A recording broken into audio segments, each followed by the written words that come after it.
Olá, vamos começar aqui a nossa análise sobre a fascinante história dos conjuntos numéricos. A gente vai ver hoje como a matemática, olha só, por pura necessidade, foi expandindo a nossa ideia do que é um número. É, de verdade, uma jornada de descobertas. Cada novo passo foi dado para resolver um problema que na época parecia impossível. E para começar, que tal uma frase que atravessa milênios, atribuída a Pitágoras, o filósofo e matemático grego? Todas as coisas são números. Isso já dá uma ideia da importância que os números tinham, e ainda têm, na nossa tentativa de entender o universo. A ideia era que tudo, de alguma forma, podia ser traduzido em relações numéricas. Bom, vamos mergulhar nisso então. Tudo começa com o mais básico.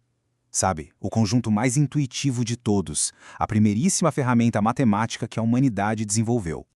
Esse é o conjunto dos números naturais, que a gente representa pela letra N. São os primeiros números que aprendemos na vida, aqueles que surgiram da necessidade mais fundamental que existe: contar coisas.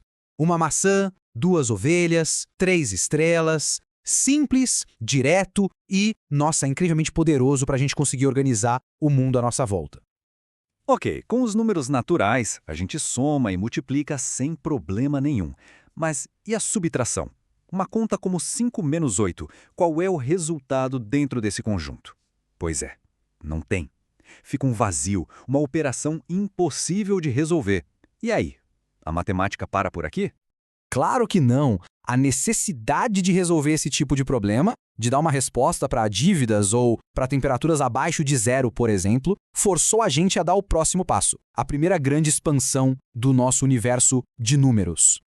E aqui está a solução: o conjunto dos números inteiros representado pela letra Z. O ponto-chave aqui é a criação dos números negativos e a inclusão do zero. Com eles, a operação de subtração se torna o que a gente chama de fechada, ou seja, ela sempre vai ter uma resposta dentro do próprio conjunto. Agora sim, 5 menos 8 tem um resultado bem claro, menos 3. Problema resolvido. Ótimo, vencemos um desafio. Mas a matemática é assim, ela já nos apresenta outro. E a divisão? Se a gente tentar dividir 7 por 2, qual o resultado no conjunto dos inteiros? De novo, nenhum. Não existe um número inteiro que seja a resposta para essa divisão. Mais uma vez, encontramos uma barreira. E para quebrar essa nova barreira, para a gente conseguir representar partes de um todo, foi preciso mais uma expansão. Um novo tipo de número que abraça a ideia de frações, de pedaços. Aí entram os números racionais, o conjunto Q, e eles são, assim, incrivelmente abrangentes. Qualquer número que possa ser escrito como uma fração de dois inteiros é um número racional. Isso inclui os próprios inteiros, os números decimais que terminam e até as dízimas periódicas. Com eles, a divisão se torna sempre possível, claro, com aquela famosa exceção de que não dá para dividir por zero, né?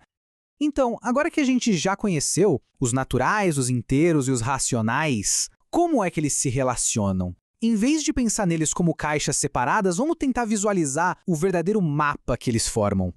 Vamos construir isso passo a passo. Imagina assim, bem no centro, no núcleo, a gente tem os naturais. Depois, envolvendo completamente os naturais, vem os inteiros. Isso quer dizer que todo número natural é também um número inteiro. E, finalmente, abraçando todo mundo, temos o vasto conjunto dos racionais. Ou seja, todo número inteiro também é um racional. Essa imagem ilustra perfeitamente a ideia de expansão, como um conjunto que cresce para englobar os anteriores. Agora que a gente já viu essa estrutura de um jeito visual, vamos aprender a descrever essas relações de uma forma precisa usando a linguagem formal da matemática, que é a teoria dos conjuntos. A gente tem dois símbolos que são fundamentais aqui. O primeiro, esse que parece um E, significa pertence a. Ele é usado para um elemento sozinho, um indivíduo. Por exemplo, o número 5 pertence aos naturais. Já o segundo, que parece um C, significa está contido em, e é usado para um conjunto inteiro. O conjunto dos naturais está contido no conjunto dos inteiros. É a diferença entre falar de um jogador e falar do time todo, entende? Então, o ponto principal de toda essa nossa exploração é este. A história dos números é uma história de solução de problemas.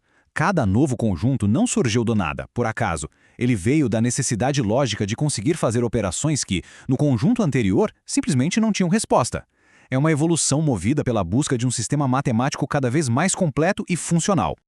E isso nos deixa com uma pergunta bem intrigante para fechar. Os racionais têm uma característica incrível. Eles são o que a gente chama de conjunto denso. Sabe o que isso quer dizer?